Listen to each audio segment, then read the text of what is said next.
and welcome to Animal Park. I'm Kate Humble. And I'm Ben Fogle, and we're in front of Longleat House, one of the most impressive Elizabethan buildings in Britain. It's surrounded by 900 acres of stunning gardens, as well as literally thousands of acres of woodland, farmland and lakes. It's also home to a host of different animals, and we'll be bringing you lots of their stories on the programme today. Here's what's coming up. I'll be welcoming an historic new arrival, the 100th baby giraffe to be born at Longleat. The vet's been called because Samba, the geriatric gorilla, has fallen dangerously ill. And Lord Bath reveals a dark family secret. Although their skeleton isn't in the closet, it's under the floor. There have been Bennett's wallabies at Longleat for more than 15 years, and they've done very well, so that now the colony, called a mob, is almost 30 strong. But last year, a single pair of Palmer wallabies were brought to live in Pet's Corner. This is a smaller variety and very rare. The Palmer was thought to be extinct until 1965, when a few were discovered still living wild on an island off the coast of New Zealand. So everyone was pleased when their new couple, named Sydney and Adelaide, produced a joey. That's the proper word for a baby wallaby. But now keeper Bev Allen has some bad news. We noticed that Mum had the joey in the pouch a while back, because the pouch got very big, and then about a week ago we seen the head popping out of the pouch and everything looked really good. And I'd been away for a few days and got a telephone call from Darren saying you might have to come into work because the little joey came out of the pouch. It's not unusual for a joey to pop out for a while, but in this case, the mother wouldn't let the infant back in. For some unknown reason, Adelaide rejected her own baby. It would have died within hours if Bev hadn't come to the rescue. He was a bit weak to begin with, but he's getting used to taking milk from the syringe, not the bottle. So he's getting stronger, which is good. It's been about 3 days now, I'd say. And yeah, he's got a lot better, a lot stronger. Make little noises when he wants his food now. I'm happy to say that I think he's got a good chance of survival and a good chance to go back in with Mum and Dad, what we want really, because it's not ideal to hand rip, but when you've got to, and you know there's a strong possibility they're going to be able to go back in the group, then there's no reason not to really. The joey is a little boy and he's still on nothing but milk. He needs to be fed every 2 or 3 hours, day and night, so being a foster mum is a round-the-clock job. It's quite difficult, really. A lot of commitments involved. You have to make sure they're strong enough to survive, get them used to being fed on the bottle. After milk, a joey needs a pouch. Bev has had to improvise. Basically, this is his pouch. He needs a pouch to go into, so we have to do like a substitute pouch for him. And this will make him feel secure, warm, and it just helps him out, really, because you're trying to copy what Mum would do. A couple of years ago, Bev stepped in when another joey needed to be hand-reared. They called the baby Kimberly, and she was an orphan who was rescued from her dead mother's pouch. Bev nursed her through thick and thin, so that Kim could be successfully reintegrated with the mob. But now, for this little one, all that is still a long way off. If he's about 5 to 6 months old, they need the pouch up to about 9 months. So it could be another couple of months or so, but also on the weather as well. It's got to be warm enough for him to go back. So he could be coming home with me for quite a few times yet. Even with all Bev's hard work and commitment, there's no guarantee that the little joey will survive. I mean, there's every possibility that something could go wrong, you know. But looking at him at the moment, he looks quite lively, quite active. He's cleaning himself, he's doing everything that, a nice, healthy wallaby would be doing. So I'm quite confident. Hopefully he'll be all right, yeah. But a baby wallaby as young and vulnerable as this faces many dangers. We'll be back later to see how he's doing. Amongst the unusual and exotic species here at Longleat, there are also some animals that many people could keep themselves. I'm down in Pets Corner with keeper Amy Moore and 2 rabbits. This is Fern and this is Sally, isn't it? Yeah. Now, what are the 2 different breeds we've got here? This is a dwarf lop, Sally is, and Fern is a continental giant. OK, and what sort of age are these 2 rabbits? Fern, believe it or not, is only 18 weeks old, so she's still a baby. A very, very big baby. How big will Fern get? She'll probably get double the size she is now when she's fully grown as an adult, so she'll get very big. Wow, so giant by name, giant by nature. Yeah. and this one here? Sally's just over 1 year old and she's fully grown, so this is as big as she'll get. So difference in comparison, Fern's a lot bigger to Sally. Yeah, it's incredible. Yeah. And I'm assuming that a lop-eared because the ears kind of That's right, flop down. Yeah. Now, what are we actually doing today then?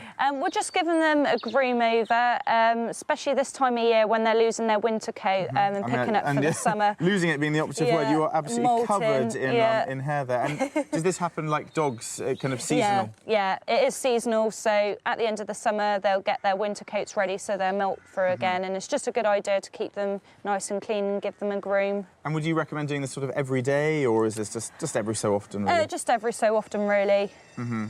Shall I have a quick go there? Let's see how Fern likes that.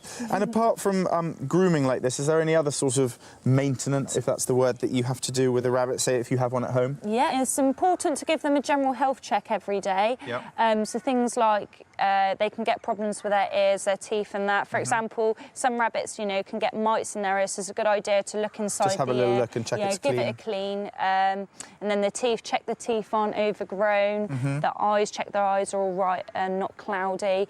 And a good thing for their teeth, you can give them like wood chews to chew on, so it keeps their teeth nice and filed down, and obviously hay as well keeps the teeth filed down. And in terms of if you were looking to get a rabbit at home, would you recommend one of a continental giant, for example, or is it just a bit too big? I would probably recommend a mini lop, because although Fern looks lovely, she is quite a handful because of the size, and obviously you need quite a big space to keep her in.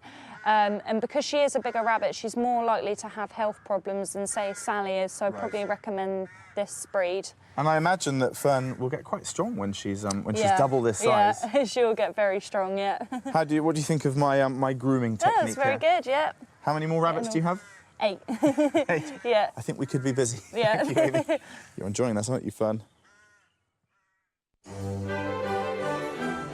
Since the time of Elizabeth I, Longleat has been the home of the Thin family. For 13 generations, they've been one of the most powerful and influential aristocratic dynasties in England. And almost every generation has left its mark on Longleat House. Some have enriched the place with rebuilding work and lavish decoration, while others have filled the great rooms with priceless treasures or works of art. Over the course of this series, we'll be exploring the most significant contributions made by some of the more colourful members of the Thin family. Alexander Thin must be one of the most colourful ones yet. He's the present Lord Bath and has volunteered to guide us through the generations of his own ancestors. He's starting out today with his great-great-great-great-grandfather, Thomas Thin. Born in 1710, he became the second Viscount Weymouth, and the most significant legacy he left Longleat was the series of 5 paintings on sporting and riding themes that hang around the Tudor Great Hall. They're by the English artist John Wootton and are now regarded as works of national importance.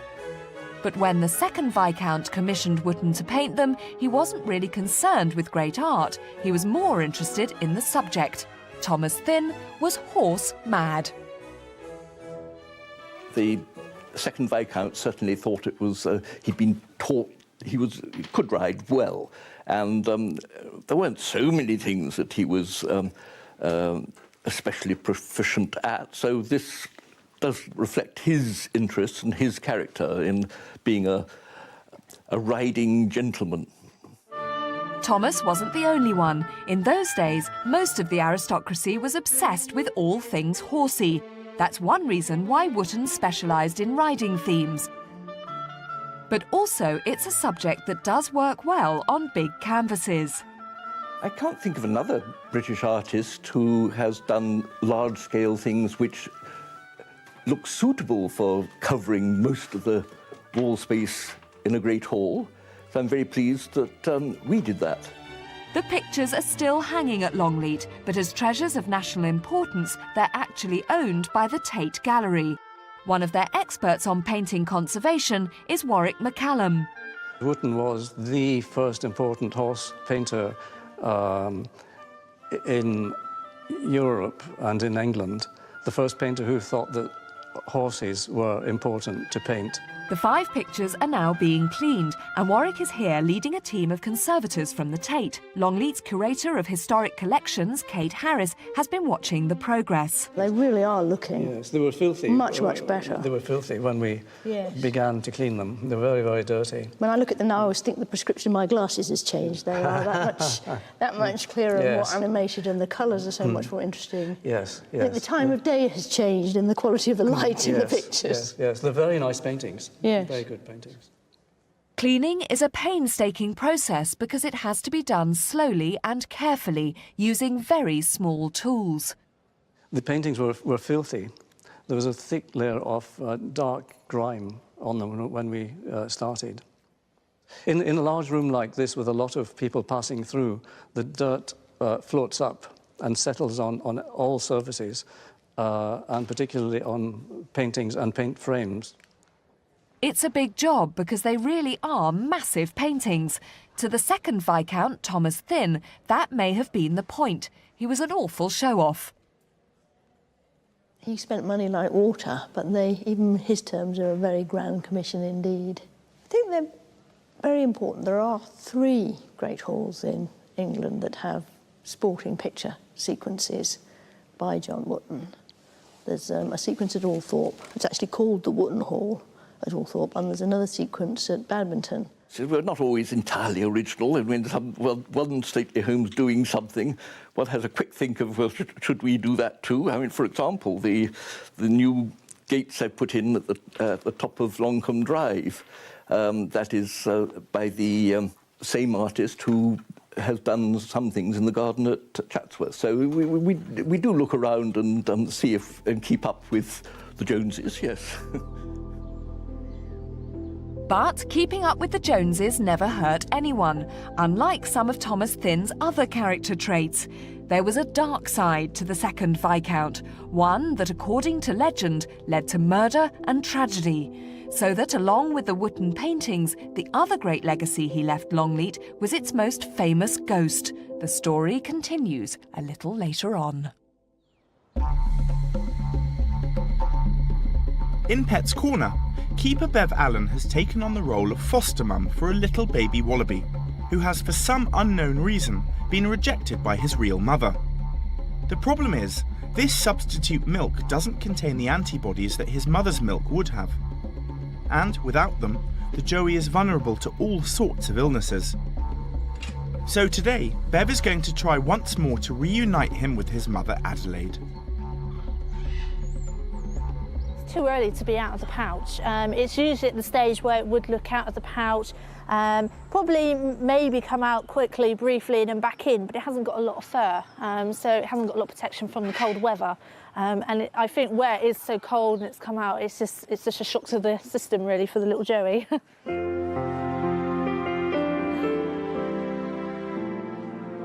Just step away.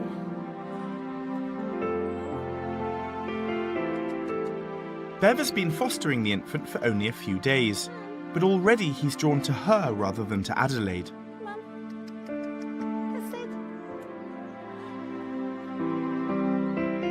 A minute later, he remembers his real mother, and the pouch that should be his home, but Adelaide won't let him in. I mean, this is her first time actually having a young Joey, but I think a lot of it is to do with the weather and the time of year, because usually they will be in the pouch still, right, probably until the weather starts to get warmer. So I think, you know, she's probably a little bit unsure now. Adelaide continues to shun her baby, and after a few minutes it becomes clear that the attempt to reunite them has failed. Me and Amy decided it's best to go and get the young Joey back into his pouch now because it is quite cold. We've tried, sadly hasn't worked, but we'll keep bringing him back over here when he's a bit older and still let him get used to mum and dad and, you know, and let him know he is a wallaby. But for now, we'll put him back in this pouch. We were hoping that everything was going to go well because everything looked like it was going to go well. And then all of a sudden it all just went pear-shaped. And sadly, that's what sort of happens with animals. You can't guarantee it's going to go to plan. And of course, he would be a lot better with mum, mum looking after him, but it's not going to happen. So I'm going to have to hand rear. And then when he's a bit older and a bit more stronger, he can come back out with mum and dad where he belongs. But before any of that can happen, the little Joey must simply survive. And, unfortunately, he's still very small and very vulnerable. We'll return to the wallabies a little later on.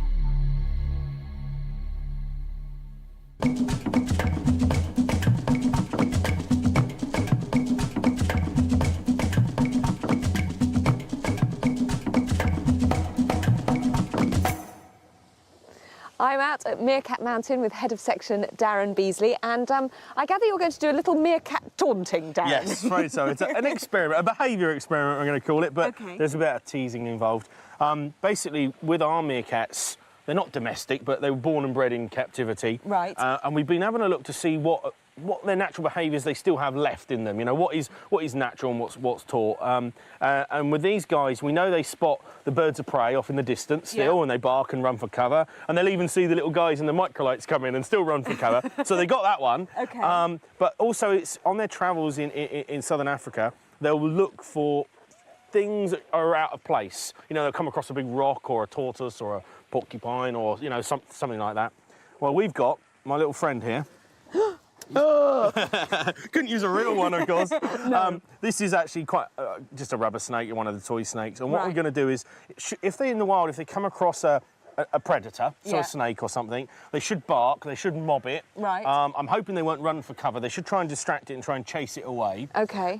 If they're really brave, they might lunge at it and bite it and attack it. And it's going to be interesting to see the result. If they completely ignore it, then I think they've lost some of their natural behaviour. Right. You know? So I want lots of barking, lots of tail up and stuff. So we're going to hide this in a minute or just place it down somewhere. Now, just over here, as well as the meerkats in here, you've got the mongoose. Beautiful, beautiful animal. Now, mongooses, I gather the plural is, mongooses are famous really for attacking snakes.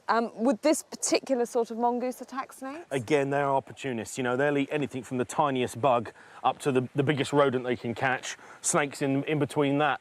If they think it's a danger, more often than not, they'll try and run away or kill it or scare it off. Right. If they think they can get a tasty meal out of it, yes, by golly, they will. And just like the old Rikki Tikki Tavi stories, you know, these guys here, if they come across a snake, hopefully they'll react as well, naturally as well, like the meerkats should. OK, well, what do you think? Do you think the time has come to give it a go? Should we place it? Do you want to do it? Yeah, where do you think it's a good place to place it near the stump down on the floor, I think. So somewhere fairly obvious that you can see. No peeping. Brilliant. Are you gone? Yeah, brilliant. Let's put it down there. Make it look fierce. It's scary, isn't it? OK. Oh. Oh. Oh. OK, experiment over. That worked. Hey, don't look fooled, Darren. I actually wonder... They're actually taking no notice of it at all. None? No fear. Oh, hang on. Hang on, this one's having a sniff. But there is definitely no fear there, is there? Now, what does that mean? I mean, is that, as far as you're concerned, is that a good thing, a bad thing? It's somewhere in between. I mean, I think the bad thing is they are blasé, you know, they feel safe and relaxed, which is what we want, you know. Absolutely. You've got to protect these animals from fear and distress. It's part of my job as a keeper. On the same thing, I want them to still be a meerkat. I still want them to have the reactions that their wild cousins in Namibia and Angola and all those places down there where they come from, that they would still react the same way. Probably because that's just an object and it sat there. Yeah. They've paid no attention. But it is a result, you know, it's a result, it's a quick experiment, it's something that we can do perhaps with other animals as well. And we now know that these guys, they don't care about it. It's certainly not scary. I mean, I think you can safely say you have some very happy, very chilled out meerkats. You're right. Darren, thank you very much indeed. Thank you. Up in the East Africa Reserve, there may soon be some very exciting news. Of the 10 female giraffes here, at least 4 are expecting a calf. The first one due is Jolly, and if all goes well, it will be not only her 10th calf, but also the 100th baby giraffe born at Longleat since the safari park opened back in the 1960s. The keeper in charge of the giraffes is Andy Hayton. Got to be positive. All going to plan, it'll be a good year. And it's the 40th year of Longleat this year, so 40 years and the 100th giraffe birth. Pretty cool. But Andy is staying cautious because they've had some difficult times with the babies here in the giraffe house. Last year, Becky had little Evelyn. It was all going well until Mother began to lick her baby's ears. That's normal bonding behaviour, but Becky was doing it obsessively. Evelyn's ears became infected, and despite powerful antibiotics, that led to septicemia, blood poisoning. Sadly, the baby died. Then, more recently, when Imogen went into labour, it soon became clear that something was very wrong. Her calf was dead inside and had become hopelessly stuck. The only option was to perform an emergency caesarean. And, against all the odds, Imogen survived. An absolute miracle, nature. How she can recover so well. Fantastic it is. That was a small compensation in a difficult season. It was a disappointing year because we thought we were going to do better than that. The year previously we had 3 females born. OK, yeah, we lost 1, but, you know, that was good. And then the next year we thought we were going to do pretty well again. We didn't. So it's up and down. It's kind of peaks and troughs, you know. But this year, hopefully, not sort of getting too overexcited, which you don't. You've been doing this a while. You know what can happen. But we've got some good breeders. The difficulties taught Andy and his team valuable lessons. There's no kind of textbook rules of how this should go. We have to make sure we do the best for them, and you always feel that you should be doing better every time. And if you learn from every sort of experience you have of calving or illness or lameness or whatever, you can only make it better. But yeah, you are going to have problems. And now, with Jolly's calf expected very soon, the big question is, will Longleat's 100th giraffe birth go smoothly? We'll find out later on.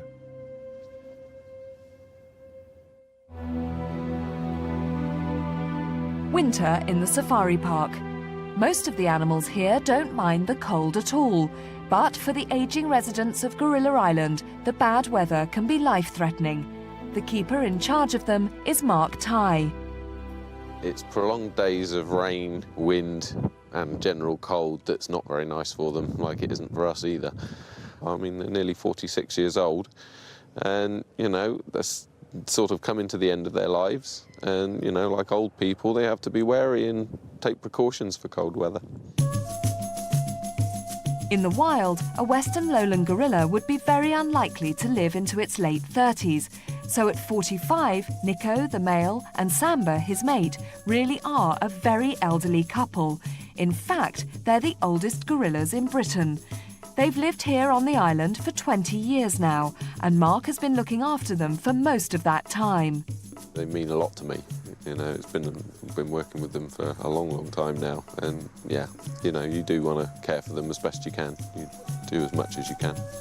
Their house is kept cosy with central heating, and they have their own TV. Research has shown that gorillas enjoy watching the telly. Nico and Samba are particularly keen on the cartoons. It's not too surprising, really, because in evolutionary terms, gorillas are very close to humans. Our DNA is almost 98% identical. Unfortunately, that means we're prone to many of the same illnesses. Because they are our closest relative, they can catch pretty much everything that we can. You know, they can suffer from the same health problems, heart problems, strokes, cancer, anything like that. So it's one of the things that us as keepers have to be very aware of, that if we've got any problems, particularly colds, flu, you know, we won't come over here. Or if we have to, we'll wear a mask, so we're hopefully not transmitting anything to them. Also, particularly, they can catch stomach viruses as well, the same as us, and also they can pass it to us, so we have to be particularly careful. So a few days later, when Samba came down with a nasty cough, the vet was called and no one else was allowed in. But Deputy Head Warden Ian Turner is keeping us posted. He's diagnosed she's got cold come flu symptoms, which obviously wouldn't be too bad, but when a 45-year-old gorilla, and in Sam's case, it could be quite serious. One of the main hiccups with Sam is she doesn't like taking medication. It's the age thing. You know, if you look at 45 years of age on a gorilla, you're talking of a real senior citizen, 80 plus on a human being. And if a senior citizen gets a cold, it always takes them down really much. The good thing about them, we just keep them in, you know. They're not one of those animals what get really stressy, you know, being kept inside. They've got heating inside. We're just going to have to mollycoddle her. The bit of the worry is going to be is, does she take the medication? Because that's the thing. If she doesn't take the medication, then we'll have to think of something else. We've got all little tricks, put it in yoghurt and jam sandwiches and stuff like that, we'll try. Ian is hoping it's going to be straightforward, but Duncan Williams, the vet, is not so sure. Obviously, because of her age, it's affected her a lot more seriously than maybe it would have done a few years ago, yeah. Well, the danger with illnesses like that is, you know, if they don't eat and drink properly, they're danger of becoming dehydrated, and that can, you know, often be pretty serious and possibly even fatal if it goes on for too long, yeah. We'll be back on Gorilla Island later to see how it goes for poor old Samba.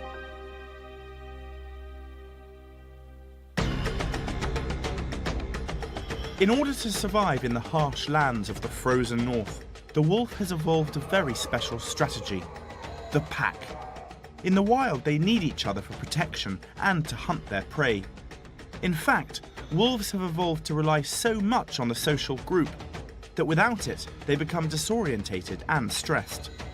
But the pack is a complex hierarchy where relationships are constantly developing.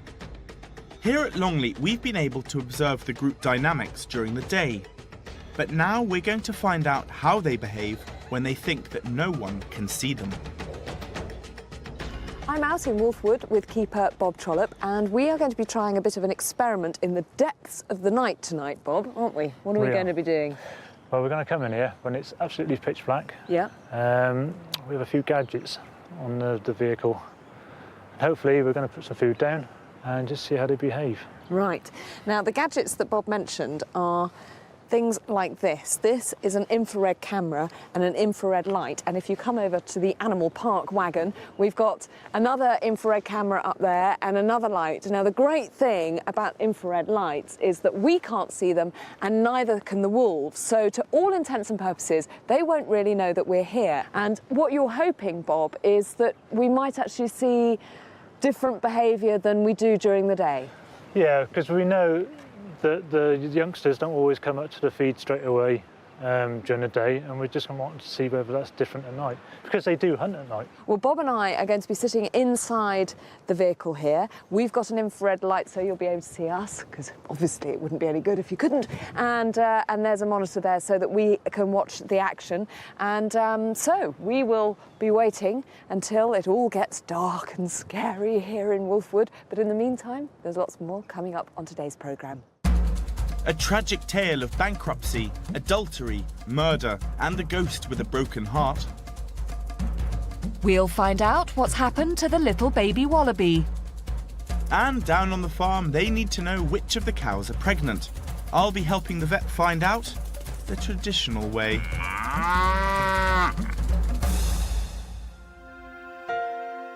But now, up at the Giraffe House, everyone has been looking forward to the next birth with some excitement and a little anxiety. Jolly is 22 years old and she's had 9 calves before. The keeper in charge, Andy Hayton, was hoping that her being an experienced mum would help. And, as it turned out, it did. Longleat's 100th baby giraffe arrived with no problems at all. The keepers got these shots before anyone else was allowed inside the house, when the baby was still just a few hours old. This is Jolly's most recent addition to the herd. A little bull calf that we came in the other morning and just found in here, stood up, staring at us. So absolutely perfect birth. Didn't really know that she wasn't showing any signs the evening before. Came in the morning as the calf stood up in here. She's just got on and done it. Absolutely fine, textbook job. First one of the year. She's pretty much on her dates that we had for her. The 100th live birth giraffe at Longleat. So excellent, and it's her 10th calf as well. So good on her, really. She kind of deserves the laurels.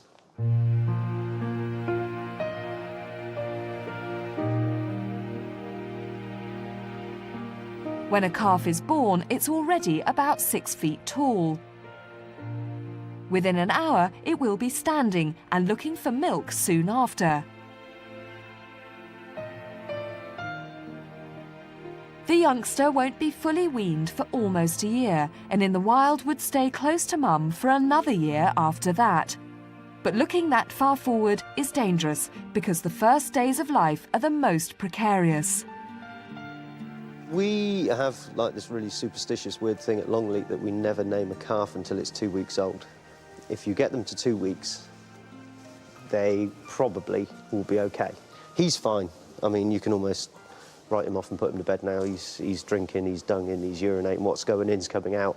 He's following mum now, finally, and he's just great, you know, just typical one of Jolly's calves, you know, just gets on and does it. So now Andy is more worried about mum. Our main concern really with this calving and pregnancy is Jolly. What the problem is now is her lactating, her producing milk. That takes an awful lot of energy. And for an old animal like Jolly, we have to make sure that we give her a good diet. But she does have a little bit of arthritis. So we've got to make sure she doesn't get too heavy, because that will affect her joints. It's a bit of a juggling act, you know, just keeping a real close eye on her and making sure she's okay. The next couple of weeks will be critical. We'll be back later to see whether or not Jolly can manage to feed and look after such a big baby.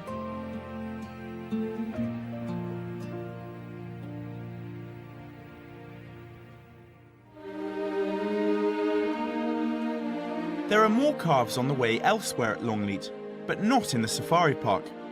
The estate also includes over 8,000 acres of woodland and working farms. And I've come down to Mill Farm to catch up with farmer Steve Crossman and Safari Park vet Duncan Williams. Hi, guys. Hiya. Hi, Ben. So what's going on today, then? Well, we're going to PD our cows today. What does that mean? It's a pregnancy diagnosis. OK. And Duncan's come out to do that. So how many cows do you have here? I'm running 100 at the moment. OK. And we've calved about 30 up to now. And how many are you expecting to calve in total? Well, I'd like to calve 100. Of course. But, of course. In an ideal world, but whether that'll happen or not, I'm not too sure. And Duncan, presumably that's one of the reasons you're here today, to help out with that diagnosis. That's right, yeah. We've got to manually examine internally every cow that Steve's worried about and see if we can feel a calf or not. And obviously we often see you actually in the safari park looking after the lions, or the tigers, but this presumably is the majority of your work on farms. Yeah, that's right. This is what I do most of the time, and the safari park really only takes up one day a week, and any sort of extra calls that you know they need us in there for. Most of the time I'm out and about on farms around in the area. Now you're obviously dressed for a mucky job. How do you do this then? Well, this is not very nice for a cow. Plenty of lubricant. Right. And literally you're going to feel for a calf inside? That's right, yeah. We just got to pop our hand inside. And what are you feeling for, Duncan? I'm going to find the cow's uterus and then feel this one's got a big calf in her. So I can feel the calf's head. Right. She's probably going to calve in about 3 weeks' time. Really? You can tell straight away just by feeling? From the size of a calf, yeah. Yeah. Would you like to have a go, or? I don't want to say, can I? I don't know what Steve will think of me. Is that, I mean... No, I've got no objections. I've got no objections. Okay. Duncan will see you through. Plenty of lubricant then, and there's a glove, yeah. Take one of these gloves? Yeah. OK, you'll have to explain exactly what to feel for. So just put this on. OK. That's it. If you tell me where I was, pull her tail up with your left hand, and then gently ease your hand in. Is she going to poo on me? No. You sure? Sorry, I'm not really... So just do what? Like that? That's right. And then you want to go in that way? Like that? Yeah, push it in now. OK. Go on, push it farther. And keep going forward, keep going forward. Yep. You've got to go almost up to elbow. Okay. And what am I feeling? If you sort of pat your hand down, you might feel the calf's head back now. I would imagine you're probably far enough in. Feel a solid lump? I can. Yeah, there's the calf's head. Yeah. That's amazing. Yeah. And you could tell from that the actual size. Okay, there we go. Yeah, I mean, it's pretty rough, but I wouldn't be too far out, I don't think, with that. The other way you can tell as well, she has got a bit of an udder developing there, so she's probably only about 3 or 4 weeks off anyway with that. She'll be fine. I think Steve will just keep her in and, you know, let her calve in the shed, like, yeah. Excellent. Well, Duncan, thank you very much for letting me try. I know you've got a lot of work to do because you've got to go through all of these cows here, don't you? Yeah. Blimey. I'll leave that to you. Thank you, guys. And hopefully this cow will be a very proud mum soon. I'll let you know when she calves. Please do. Right. Thanks, guys. We'll leave you to it. Cheers, then. Cheers.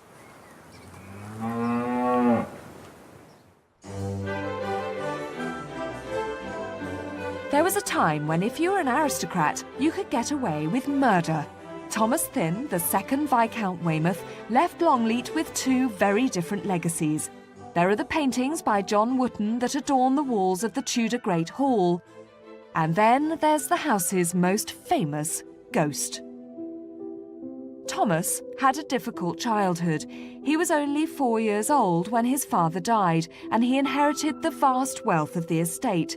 It wasn't good for his character, and the present Lord Bath, his great-great-great-great-great-grandson, can still see the evidence of that around him on the walls.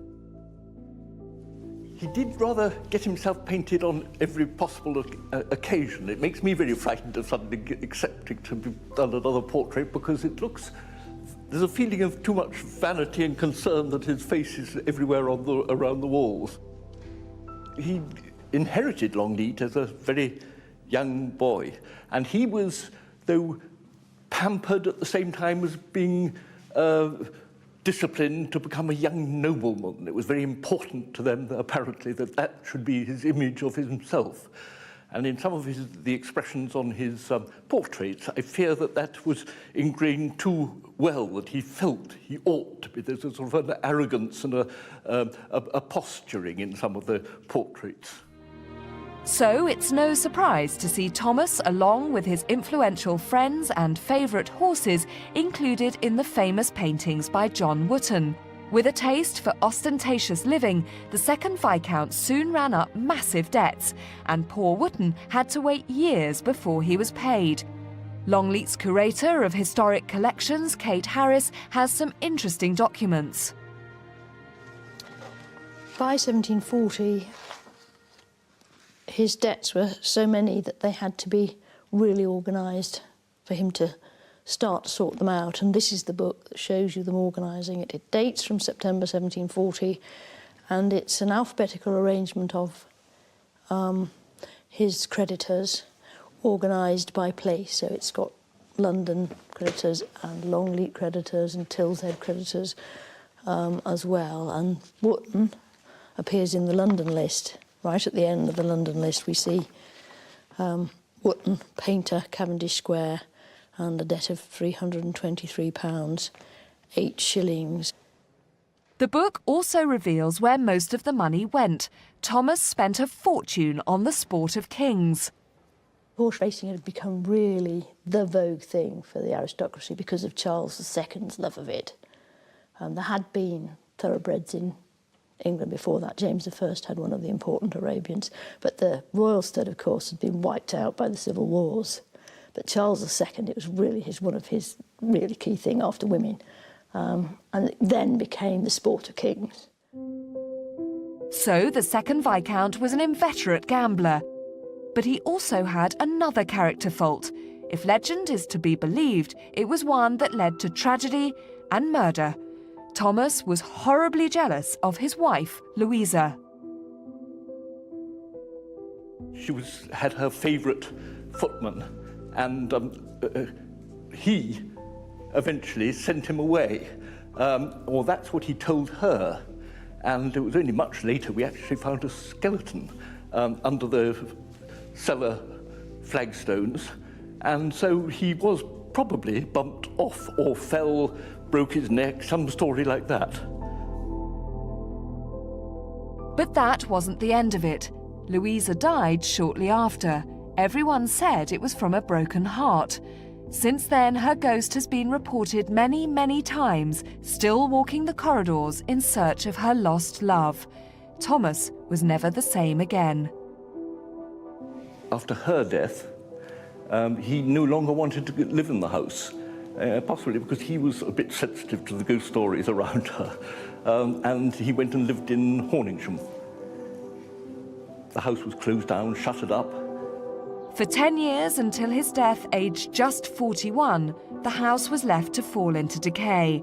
It could easily have been the end of the place, but it was saved in the nick of time by the heir, also named Thomas Thynne, who later became the first Marquess of Bath. But that's a story for another day. But there's frequently a near miss that we survive.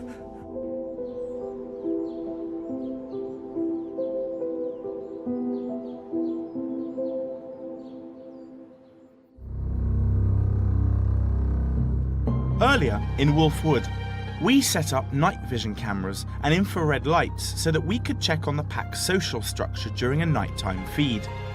In order to reinforce the bonding of the pack, it's sometimes necessary to bring in an entire carcass. It's the best way to simulate the experience of a whole pack feed. Well, it's the middle of the night and I'm out in Wolf Wood with keeper Bob Trollope, and ahead of us are the entire pack, reacting amazingly quickly to the carcass that's just been brought in, Bob. Yeah, it's amazing, and they're all on it. Yeah. Normally during the day they're very tentative as to approach it, but they're straight in there. This is what we hope to achieve by seeing that they're all doing what they're supposed to do. You've got a few sort of wandering round, but they're all here. Yeah. Now you can see right in the very bright white light, there's Two Tips, who's the dominant male. Is that right at the moment? Two Tips is the boss, yeah. You've actually got all of them in because you've got Ziva in there having a good old go. And that's most probably because the carcass is too sort of big for any one wolf to sort of guard and take away. Right. I mean, you sort of, when we see them during the day, running around, and I mean they're beautiful looking creatures, but it's hard not to think of them as being really just a pack of domestic dogs. And I think when you see this sort of behaviour, you suddenly notice the differences. Yeah, and it's eerie. Yeah, it's very eerie up here. They do look incredible in this infrared light, don't they? In this. And they all seem quite calm, don't they, at the moment? Very calm.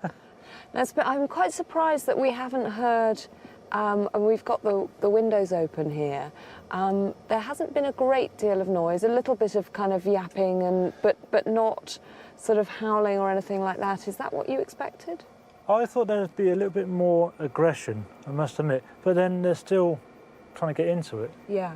I should imagine when they split it open a bit more and actually start getting to the better bits, then that's where the hierarchy steps in, because the dominant animals will obviously want to be at the best bit, and that's when you're more likely to hear a lot of the snarling and yapping and barking. And they must have, and without wanting to get into too gory detail, but they must have incredibly strong jaws to get through hide and bone to get at the meat. They've got incredibly sharp teeth, and the crushing power, I think it's something like 500 pounds per square inch, which is wow, straight through our fingers, no problem. It's just incredible to see it. I mean, if I didn't know I was sitting in Wolf Wood, you could almost imagine we were in the wilds of Canada or something, couldn't you? In this, it is incredible. It's certainly cold enough. Yeah, that's for sure. Oh, look, there's a bit of a fight going on there. And that's all dominance, you know. They're obviously a low-ranking member of the pack. He's obviously overstepping the mark and getting in a better spot than he should be in. And a higher-ranking animal is just, you know, telling him off, putting him in his place. There's one or two wandering off to... I mean, do you think some of them now have had their full fill? They know that this carcass isn't going to go anywhere, that they'll come back later on and eat again at their leisure? They're not going to finish it all in one go. They will come back to it throughout the night. Most probably be gone by the morning. Do you think? Yeah, completely clean down to the bones? Yeah. Well, Bob, thank you very, very much indeed for letting us see this. It's been the most amazing experience. I think we should leave the wolves to their midnight feast.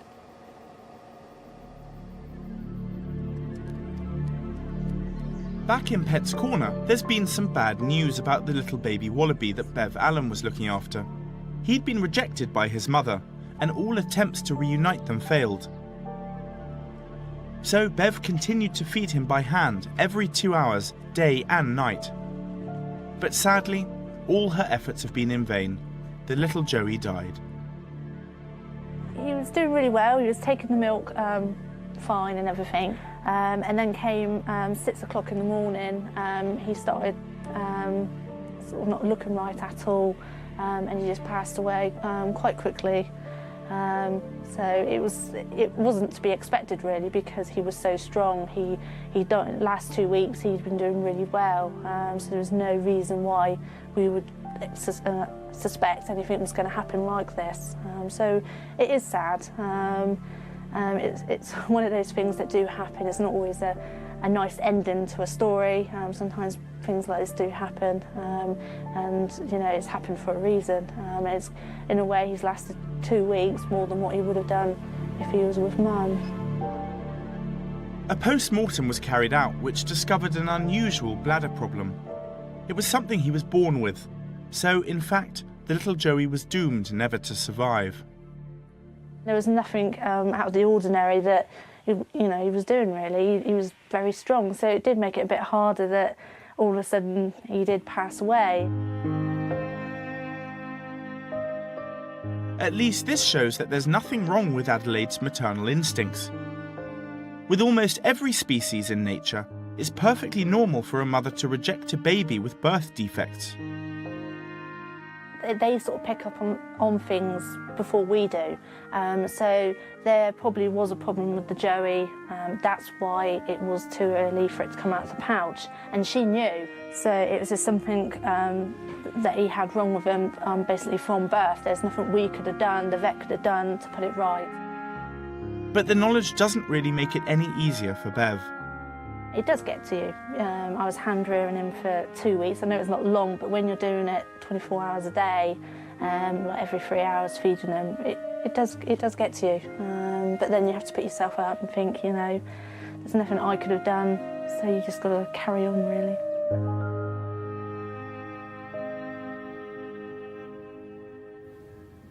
Up in the giraffe house, it's a happier story, with Jolly and her new calf. We've heard they're doing well. Now Andy Hayton has brought me up for my first glimpse of their 100th baby giraffe. What's his name? Century. Century. How did you come up with that name? Yeah. We thought he deserved something a little bit special, but trying to find something that attained to 100 was quite difficult. That is quite an achievement here. It's fantastic. That's the number of giraffes born here at Longleat, isn't it? Yep, 100th live birth. We've had more born. We've had stillborns. Right. We've had, you know, animals give birth prematurely and die. So we're probably up to about 130 pregnancies. Right. But this is the 100th live calf. And so how old is he now? he's about 7 weeks now. 7 weeks? He really is a big giraffe, and I feel really sorry for dear old Jolly because she's old. This is her 10th calf. Really? So that's quite... so not only is it the 100th giraffe here, it's Jolly's but the 10th. for her, I think out of anybody that deserves to give birth to the 100th giraffe at Longleat, it's Jolly, because she's done so much for this place. And how is she coping now? She doesn't look in too bad shape. She's not bad. She's 22 this year. And how is that that's a ripe good old age. Okay. It is a really good age. Do you know how long they would live for out in the wild? Out in the wild, not anywhere really near as long as that. Because illnesses that Jolly has had here would possibly have killed her out in the wild. Mm-hmm. We're giving her a special diet now, and we're keeping her away. If this had been one of the younger females, they go straight back in a big box very, very early. Mm-hmm. But as Jolly is old, and it's such a big calf, she does lose weight. It takes a lot of effort to make milk. Because obviously the calf must still be suckling from her. Oh, yes. Yeah, he'll keep going till he's about 7, 8 months old. Because he's such a big, chunky calf, we may wean him early. Right. To give Jolly a little bit of extra help. So, could she have more? I think, yeah, she went through this last pregnancy really well, and the calf was delivered really easily, and kind of, if the body's willing, let her do it, you know? I think she'll let us know, and she'll stop breeding when she doesn't want to, and if she really starts struggling, we'll stop. But, you know, you get little guys like this out of her, it is a shame to stop her doing it. And she's a great mum as well. Absolutely. Andy, thank you very much. And of course, we'll keep you posted on how Century does. Well done, Jolly.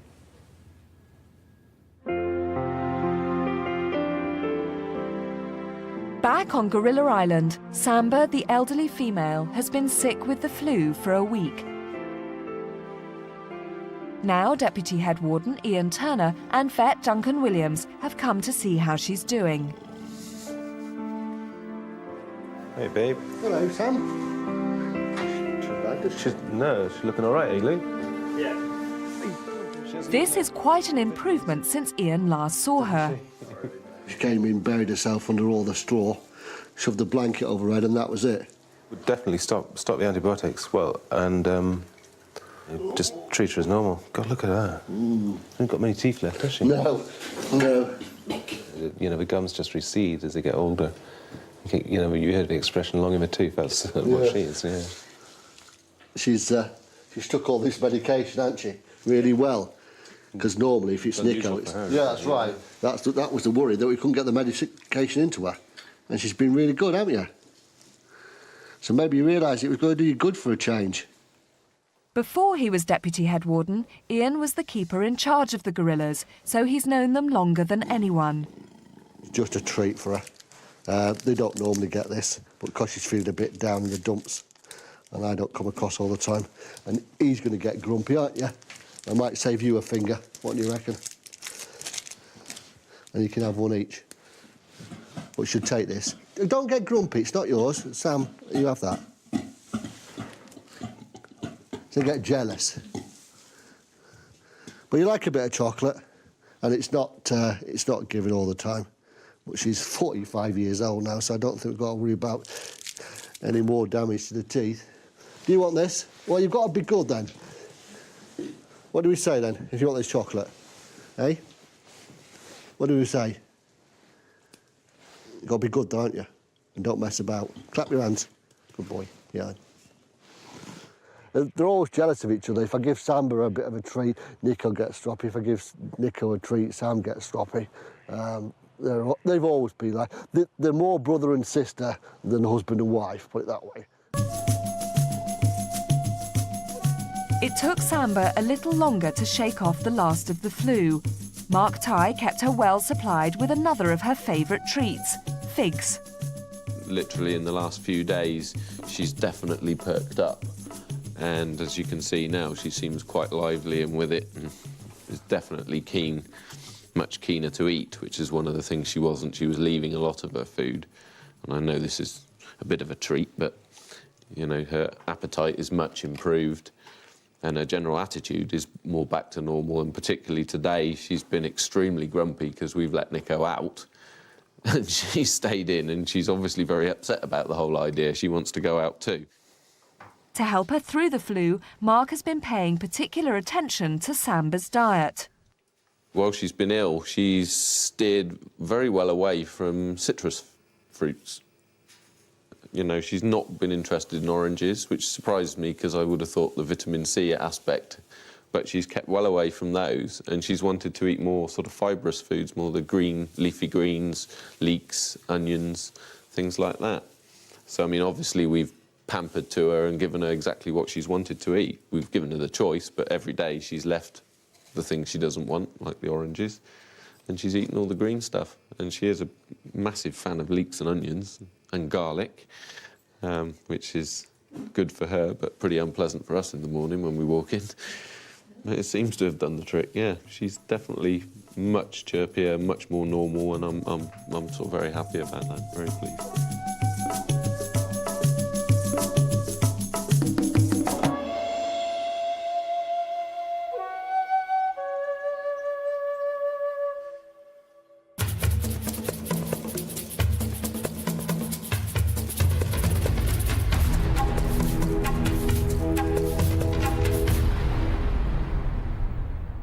Kate and I have come up to Monkey Jungle with keeper Kevin Nibbs to catch a glimpse of the monkeys having their evening feed. Kevin, what are they munching on now? It's just a selected bunch of fruits and veg, really. It's a lot of nutrition in there, vitamin C in the oranges, stuff like that. And you've got how many monkeys in here at the moment? At the moment, we've got about 80, give or take 1 or 2. And do you find that they work in a sort of hierarchy, or is it a total free-for-all and No. everyone just piles in? It looks like that, but they're actually very well organised. Right. Normally we get the big males, they're in charge. We've got a great big male called Timmy. He's actually just at the end of the log there, actually. The big one right at the end. That's him, yeah. yeah. And will he be taking the prime cuts of fruit? Exactly, yeah. He sifts through it all first. He's in charge. And then after him, we've got the sub-adults of the males. They kind of take sort of second place. And then after that, you get the females. So the females get right down in the pecking order? Yep, the lowest females. The lowest Oh, females really? get the scrap.